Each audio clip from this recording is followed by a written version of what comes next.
शेतकऱ्यांची कर्जमाफी आहे, दिव्यांगांचं 6,000 रुपये मानधन वाढावं, मेंढपाळ, दूध उत्पादक आणि मच्छीमारांच्या साठी एक वेगळं धोरण निर्माण केलं पाहिजे.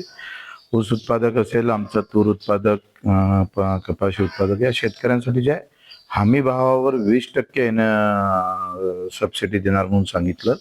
MSPच्या 20% असं आम्ही म्हटलं नाही, सरकारनंच म्हटलं होतं. त्याची अजूनपर्यंत घोषणा नाही, त्याची मागणी पूर्ण केलेली नाही आहे. युवकांचे अतिशय बेकार हाल आहे. एकतर भत्ता द्यावा, नाही तर त्यांना रोजगाराची व्यवस्था करावी. घरकुलाचा जो निधी भेटतो तो फार कमी भेटत आहे, 1.25 लाखात काहीच होत नाही. काल आम्ही पाहिलं की बऱ्याच लोकांचे काल SMS आले आणि बच्चू 15,000 भेटलं आणि 15,000 नंतर अजूनही पैसे भेटले नाही. 3-3, 4-4, 6-6 महिने हप्ते भेटत नाही, त्यांचे उरलेले पैसे भेटत नाही. व्याजानं आणावं लागतं, घर भाड्यानं करून राहावं लागतं आणि भाडं आणि व्याज असाच खर्च 70 ते 80,000 होऊन जातं. म्हणजे भेटलेलं अनुदान सुद्धा पूर्ण भेटत नाही, उलट तो अडचणीत येतं. तुम्ही जर पाहिलं तर अंगणवाडी सेविकांचे अजूनही मानधन, त्यांचा पगार झाला नाही. 6 महिने झाले, विधीचे पैसे भेटले नाही. MRGS मध्ये काम करणाऱ्या मजुराचे पैसे भेटले नाही. 6-6 महिने श्रावणबाळ, अपंग, दिव्यांग यांचे पैसे भेटले नाही. मात्र मंत्र्यांचे पगार बरोबर 5 तारखेला होतं, कलेक्टरांचा पगार 5 तारखेला होतं.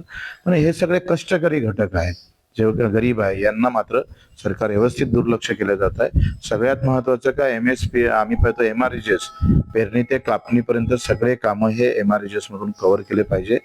फळ उत्पादक शेतकऱ्याला जर 3% लागवडीसाठी देत आहे, तसंच त्याला 3+5 म्हणजे उरलेले 5 वर्ष सुद्धा MRGS मध्ये त्याला कव्हर करणं गरजेचं आहे. मजुरीचा खर्च, या सगळ्या मागण्या घेऊन आम्ही सरकार समोर हे उपोषण सुरू करतो आहे.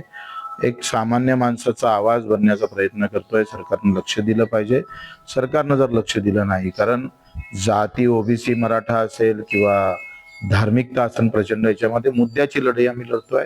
या कष्टकऱ्यांचा आवाज होऊन पाहतोय. ते जर सरकारनं लक्ष दिलं नाही तर जिथपर्यंत मागण्या पूर्ण होत नाही तोपर्यंत आम्ही हटणार नाही. वेळ आला तर तिथून अंतयात्रा निघाल तरी 72, पण आम्ही आता मागे हटणार नाही, हा आमचा निर्धार आहे.